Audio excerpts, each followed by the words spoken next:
É um filme de uma grandeza, é uma superprodução, né? Já nasce como um clássico, assim. Sertão é onde não tem limite de nada. É onde manda quem é forte.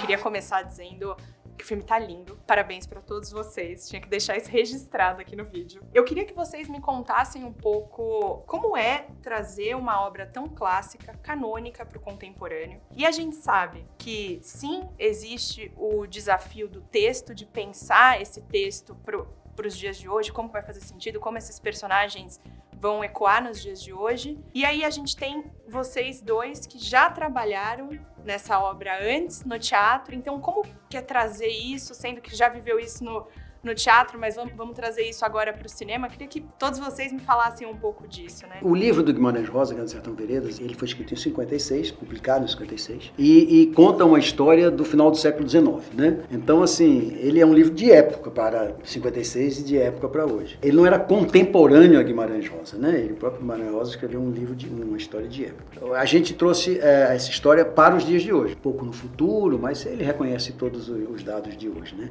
E o mais curioso é que, se você for analisar, quase não mexemos na dramaturgia do livro. Aquela guerra, ela cabe exatamente na guerra urbana hoje. Ou seja, você vê duas coisas. Uma, a enorme atualidade do Guimarães Rosa. Como é que um cara em 56 tem uma visão que retrata uma guerra de hoje. E a enorme tragédia que a gente vive. Porque aquela guerra que ele contava, que era no final do século XIX, ela não parou de acontecer até hoje. É um problema sem solução até hoje. Eu acho que o filme deixa isso claro, assim. É uma coisa que não tem uma resposta, né? Isso é bem bacana. E vocês dois, me contem um pouco. Realmente, o filme é como começar do zero, mas tem uma coisa que eu não me esqueço, por exemplo, que na cena que o Jadorim tá chorando a morte do pai, ali, né, do Joca Ramiro, que é também um pouco do texto dos cavalos, da morte dos cavalos. Tá muito, como a gente ficou no Alcorão, as pessoas leem todo dia, né? Tem esses textos sagrados que as pessoas leem todo dia, assim, e aí toda vez que você fala, vem na memória das células ter dito tantas vezes esse texto, né? Então é bonito que ele esteja dentro da gente de uma forma tão forte, assim. Mas é começar do zero, uma adaptação totalmente diferente, né? Isso pros dias de hoje, da gente também poder falar de dois assuntos, porque a gente tá falando do Guimarães e do Grande Sertão, mas a gente também tá falando, né, dessa grande guerra que a gente vive, desse contemporâneo, desse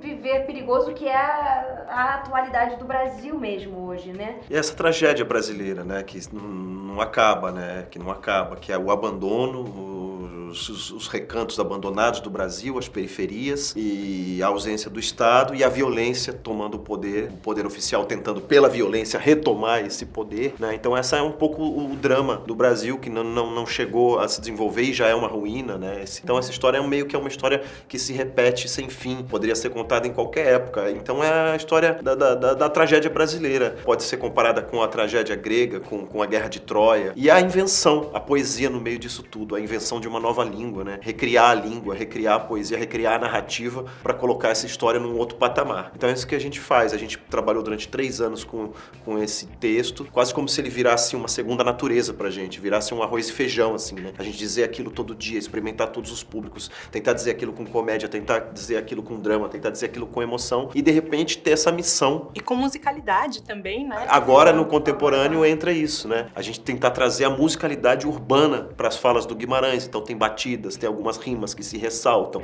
Jadorim faz um passinho para homenagear a Joca Ramiro, faz rima com os bairros do sertão.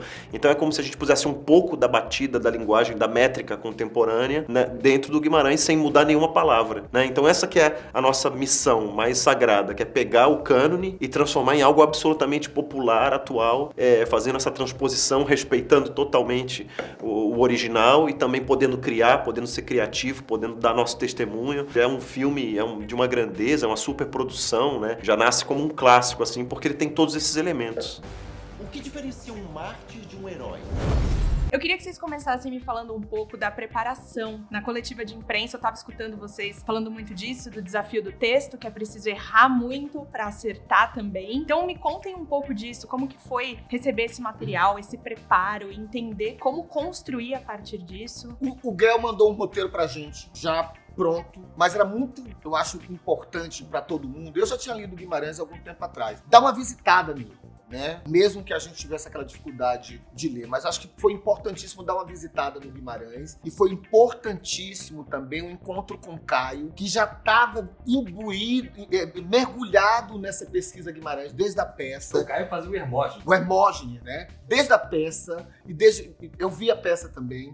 Então foi muito importante porque é o seguinte, toda leitura pressupõe também um entendimento muito profundo cada vez que você vai lendo mais, né? Então foi isso que o Guel foi fazendo com a gente. Aprofundando a leitura e depois vem um corpo físico trabalhado ali pela Malha e com a gente também, que foi ajudando a transformar as imagens. Então foi um trabalho de pesquisa profundo, de luta, de coreografia, de um balé para construir aquele universo, que o Edu sabe dizer também, porque o próprio bando também. E o bando, os meninos. Tocou um instrumento. Imagina o Rodrigo chegando para ser o chefe de uma galera que já estava fazendo a peça. É difícil você, né? Eu, por exemplo, eu tenho um cara de otário. É difícil fazer o diabo com um cara de me levar a acreditar que eu poderia ser, né? E a gente teve essa dificuldade de entrar para fazer um negócio que pessoas já estavam dentro da história, já estavam ali preparadas para fazer aquilo. E a gente foi com muita atenção e muita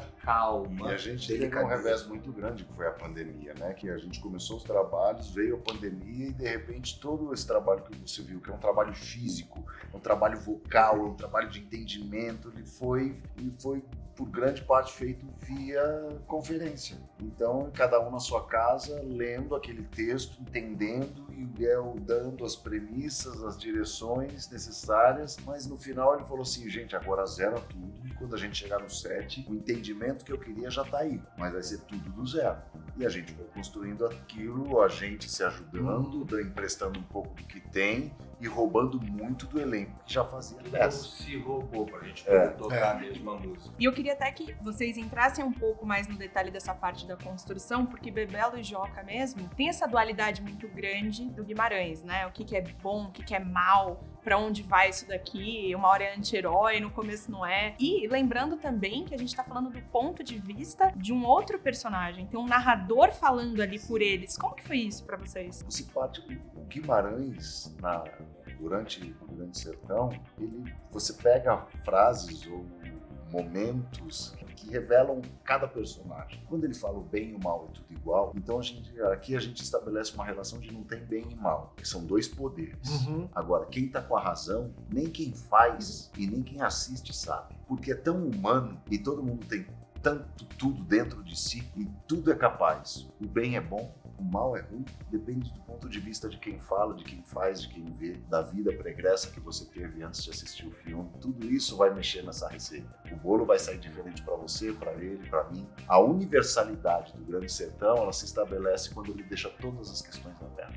Eu queria citar uma coisa que eu acho que também foi muito importante. O Caio, que já estava nessa construção muito louca, o Caio fez dois trabalhos muito paralelos, né? Ele tinha o Reobaldo, mas ele tinha esse grande contador do Grande Sertão, que ele preparou um belo dia, porque ele gravou isso separado, né? E aí a gente assistiu. Foi muito importante para todos os personagens, porque ele era um contador da própria história, inclusive dos valores e da problemática de todos os outros personagens. Então a gente também estava sendo visto desse cara. Eu lembro de estar do lado do Caio, filmando, isso, quando ele falou de Joca Ramiro, e ele falou de um jeito que eu falei, sou eu. É mesmo? Eu entendi os negócios ali.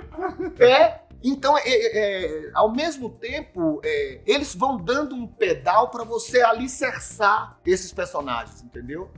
Somente eu tiver feito tudo isso, entro direto pra política.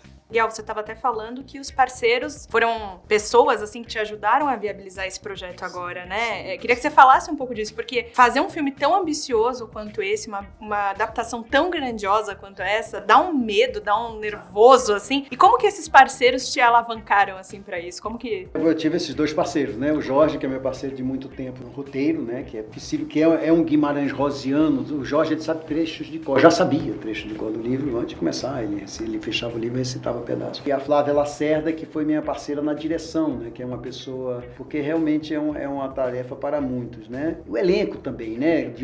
Esse elenco, em boa parte, eu já conheço muito de perto. Houve um espírito de trupe muito grande, aguerrida por essas dificuldades que a gente teve, que terminamos transformando em força, né? Porque aí veio a pandemia, então vamos trabalhar mais, né? Nas condições brasileiras a gente tem que fazer de um jeito diferente, então vamos achar um jeito diferente de fazer e vamos tornar isso uma batalha brasileira, né? Você não nasceu pra isso. O avante da minha vida agora é esse. A minha última pergunta é pro Eduardo. Diferente deles... Imagina... Tô indo embora, acabou.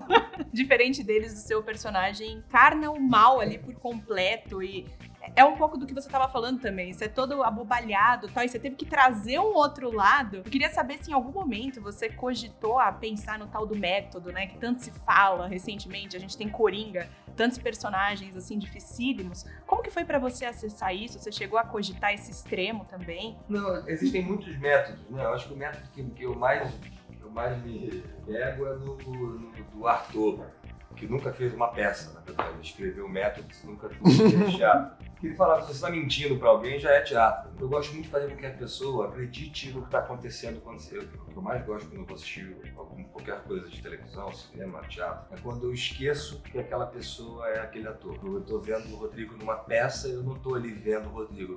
Por 1h30 eu fico torcendo pro personagem dele. Isso pra mim é tipo mágico, sabe? Então o meu maior desafio sempre é esse, é tentar fazer com que eu não me enxergue ali dentro e fazer com que o público fique vendo o personagem. Eu não me importa, não importa eu ali dentro. Mas o que eu mais estudei foi o que é o diabo, da onde é que vem a maldade humana, o que significa a maldade, o que é, da onde é que veio, por que ele é mau.